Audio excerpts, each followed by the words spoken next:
कहा कि आपके पिताजी का राजा ने आकर बहुत अपमान किया और मरा हुआ सर्प उनके गले में डाल दिया है। कहा इतना बड़ा अपमान। तुरंत जल में प्रविष्ट हुए और अंजलि में जल लेकर श्राप दे दिया। कहा कि जिस मरे हुए सर्प से मेरे पिता का अपमान किया है, आज के 7वें दिन वही सर्प तक्षक बनकर महाराज को डस लेगा। यह कर जल में नदी में जल छोड़ दिए और दौड़ते हुए अपने पिताजी के पास आए और लिपट कर रोने लगे। जब पिताजी की समाधि भंग हुई, देखा तो सर्प उनके गले में और श्री जी महाराज रो रहे थे। कहा कि बेटा क्या हुआ? कहा राजा ने आपका अपमान कर दिया। कहा तो फिर?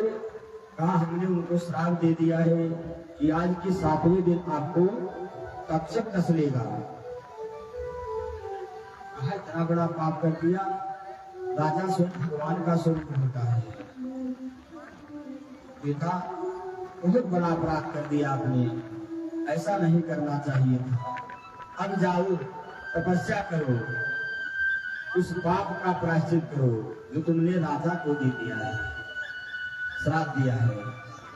पुनः समीप महाराज अपने शिष्यों को बुलाया और उसका एक और कारण भी है कि महाराज जब परीक्षित का जन्म हुआ, छोटे से बालक थे, तो उस समय युधिष्ठिर महाराज की नगर में कामक ऋषि आए और वह युधिष्ठिर महाराज से सत्संग कर रहे थे।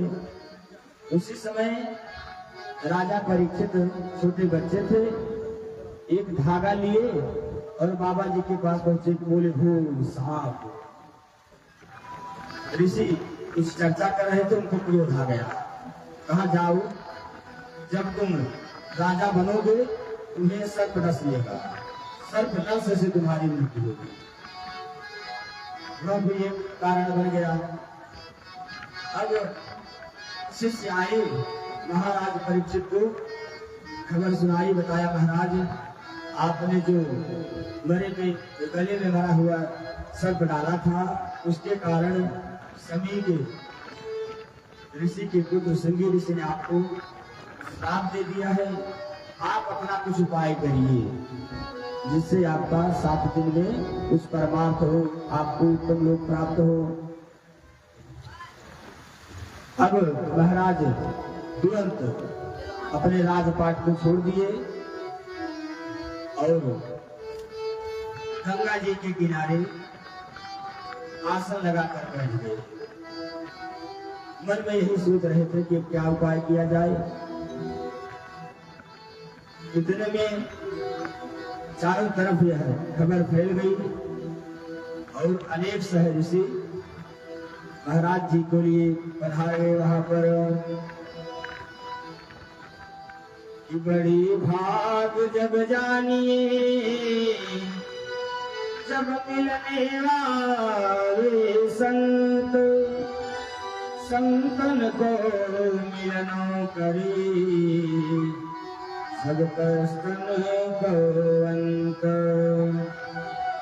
कहा महाराज आके बैठ गए, सबसे प्रश्न किया कि महाराज अब हमारी गति कैसे हो, हमें क्या करना चाहिए। तो सब अपने अपने इष्ट का आराधना करने लगे और अपने इष्ट की पूजा की बात बतलाने लगे कि आप गणेश की पूजा करें, दुर्गा की पूजा करें, ऐसा करें, ये सुने। इतने में सुखदेव भगवान का आगमन हो जाता है। तत्राभवत भगवान व्यास पुत्र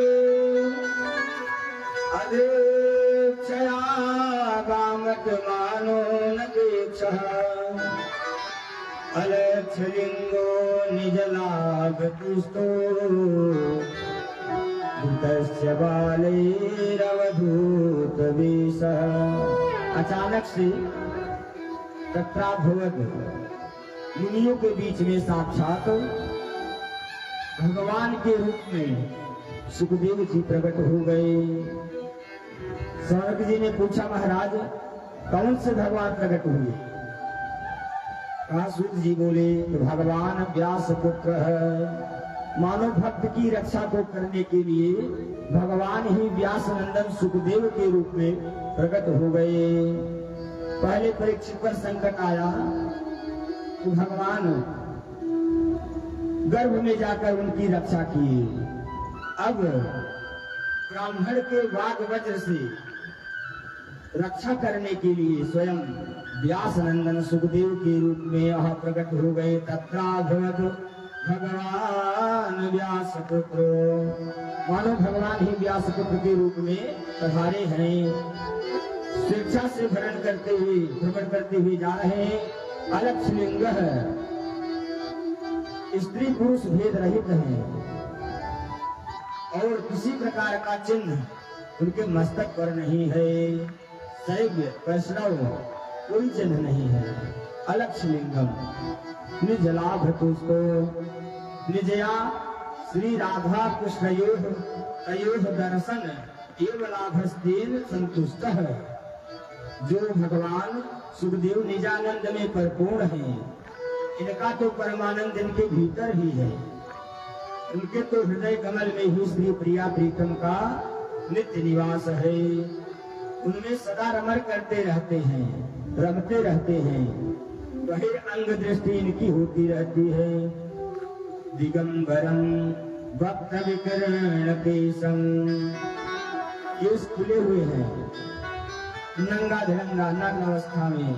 दिगंबरम स्वरूप में बड़ी बड़ी विशाल भुजाएं हैं। दिव्याभा कमल पर प्रकट हो रही है, चमक रही है। इस मुख कांति को देख करके कई सुंदरियां उनके पीछे लग गईं। वृतस्य बालैः बालैः बालकैः बालैः बालाभिः, अनेक प्रकार से सुंदर स्त्रियां उनको घेर रखी हैं और नंगा बाबा आ गया, नंगा बाबा आ गया कर रही हैं। बच्चों की भीड़ पीछे लगी है, पर सुखदेव जी पर कोई अंतर नहीं पड़ता। कोई अनुराग पूर्वक निहार रहा है तो कोई उपहास कर रहा है। सुखदेव जी को कोई फर्क नहीं पड़ रहा है। ऐसे श्याम विग्रह स्वरूप सुखदेव जी का दर्शन किया तो जितने वहां पर ऋषि उपस्थित थे, अत्रिर वशिष्ठ च्यवनः शरदवान अरिष्टनेमिर्भृगुअंगिराश्च पराशरो गाधिसुतोतराम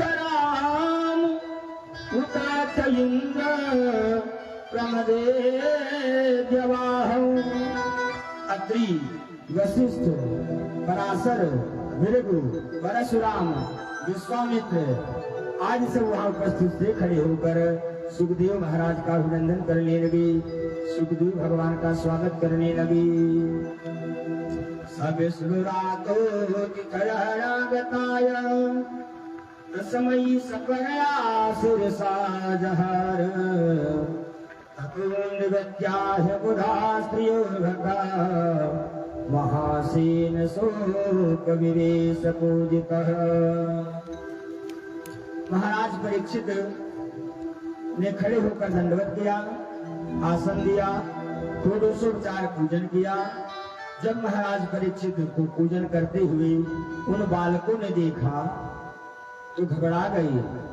सोचने लगे कि जिसे पागल बाबा समझ रहे थे, जिसका पीछा हम लोग कर रहे थे, ऐसे ये तो कोई स्वयं सिद्ध पुरुष लग रहे हैं, जिसका सम्राट पूजन कर रहे हैं, दंडवत प्रणाम कर रहे हैं। ये कोई सिद्ध पुरुष हैं। आज भगवान परीक्षित जी भगवान सुखदेव का पूजन किए और कहते हैं कि आज मैं धन्य हो गया।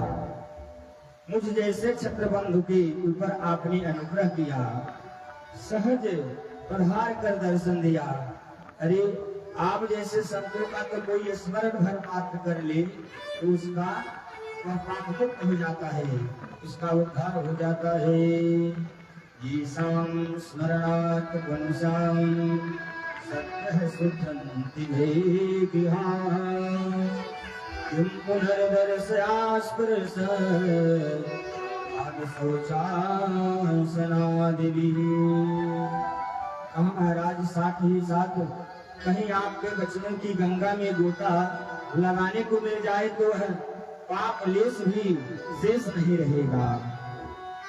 अब परीक्षित महाराज भगवान सुखदेव से प्रश्न करते हैं, अतः पृच्छामि संसिद्धं योगिना परं गुरुं गुणस्येह यत् कार्यं क्रियमाणस्य सर्वथा। परीक्षित जी कहते हैं कि मैं धन्य हो गया महाराज, केवल एक ही बात जानना चाहता हूँ, आप योगियों के भी योगी परम गुरु हैं, अतः आपसे पूछना चाहता हूँ कि पुरुषस्य यत् कार्यम, पुरुष का कार्य क्या है, प्राणी मात्र का कार्य क्या है, और म्रियमाणस्य किम कर्तव्य, जो मरने वाला है, जो मरण धर्मा है, उसका कार्य क्या है। तो मरण धर्मा तो राजा परीक्षित ही तो नहीं, सब है। इस संसार में जितने भी जीव जंतु प्राणी आए हैं सब मरण धर्मा हैं। मानो उस समय महाराज परीक्षित सभी संसार के जितने जीव हैं सब के लिए यह प्रश्न कर रहे हैं कि म्रियमाणस्य किम कर्तव्यम, हर मरण धर्मा प्राणी को क्या करना चाहिए, कृपा करके आप बतलाइए। जीव में क्या श्रवणीय है, क्या स्मरणीय है, कौन भजनीय है, जीव का कर्तव्य क्या है, और इससे जरा विस्तार पूर्वक मुझे समझाइए। सुखदेव जी बोले, बैठने की देर नहीं हुई और तुम्हें आते ही प्रश्नों की झड़ी लगा दी। अरे कोई आवे तो पहले उससे प्रेम पूर्वक बातचीत बैठने दीजिए, बात करिए। परीक्षित महाराज कहते हैं कि आप जैसा महापुरुष ज्यादा देर तक कहीं टिकता ही नहीं है, तो सोचा पहले प्रश्न ही कर लो। वो दोहन के काल से ज्यादा कहीं आप टिकते नहीं हैं, इसलिए मैंने तुरंत प्रश्न किया कि अब आप इन प्रश्नों का समाधान देकर यहाँ से प्रस्थान कर सकेंगे। सुखदेव भगवान कहते हैं कि हे राजा परीक्षित, आपके प्रश्न से मैं बहुत मुग्ध हूँ, अत्यंत गदगद हूँ। वरीयाने सते प्रश्न कृतो लोकहितो नृप, आत्मविद संगतः पुंसाम् श्रोतव्यादिषु यः परम्। देखिए